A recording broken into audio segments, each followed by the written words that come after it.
कि यहाँ के जो मनुष्य है वो केवल एक ही बात सिखाते हैं अपने बच्चों को, संतान को, कि माँ तो पिता बाल कहीं बुला वहीं, उदर भरे सोई धर्म सिखावहे।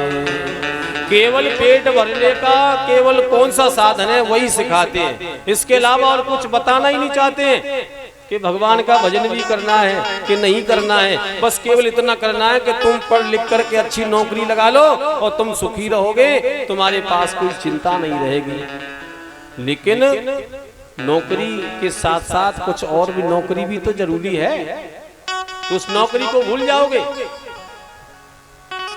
हो मातु पिता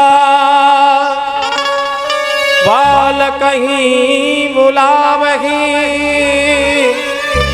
उदर भरे सोही धर्म सिखावहे।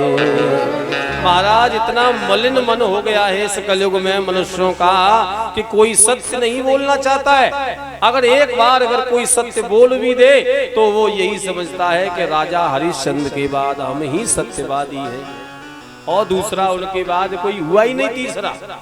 इतना झूठ बोलने पर इस कल काल में इस मनुष्य की बुद्धि बिगड़ चुकी है। लेकिन फिर भी कोई बात नहीं है। लेकिन महाराज एक बात को देख करके मुझे बहुत कष्ट हुआ कि तरुणी प्रभुता गे श्याल को बुद्धिदायक, कन्या विक्रयणो लोभी दंपति नाम च कलकनम।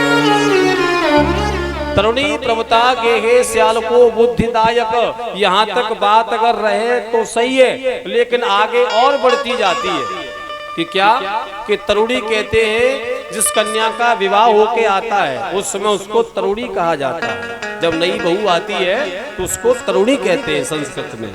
तो तरुणी प्रभुता गे हे, जैसे ही वो अपने पति के घर में आती है सब उसका सम्मान करते हैं। यहाँ तक बहुत सुंदर बात है, सम्मान करना भी चाहिए। अगर हम उसका सम्मान करेंगे तो फिर वो 4 दिन बाद हमारा भी सम्मान करेगी।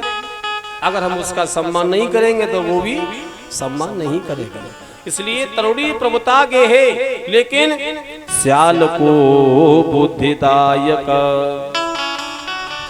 जिस बच्चे का विवाह होता है तो विवाह के 4 महीने बाद ही उसका चाल चलन सब कुछ बदल जाता है, और बदलने के बाद उसका भाव कहाँ होता है, ससुराल के पक्ष की तरफ ज्यादा झुक जाता है। घर में कोई बात नहीं पता होगी लेकिन ससुराल में सारी खबर पहुंच जाएगी। और कोई भी अगर घर में कार्य होता है ना महाराज, तो पहले साले से सलाह लेते हैं कि हम ये काम कर रहे हैं, कर ले या नहीं कर ले। तो ऐसा मुझे देखने से बहुत मुझे कष्ट हो रहा है। लेकिन हमारे एक बज की कहावत है और बहुत सुंदर कहावत है कि दीवार बिगाड़े आरो और घर बिगाड़े सारो। हाँ, ये बिल्कुल सत्य बात है अगर देखी जाए। दीवार बिगाड़े आरो और घर बिगाड़े सारो।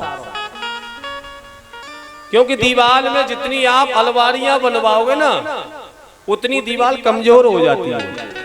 और अपने घर में अगर आप साले की सलाह जितनी लोगे उतनी आपकी इज्जत घर में कम हो जाएगी।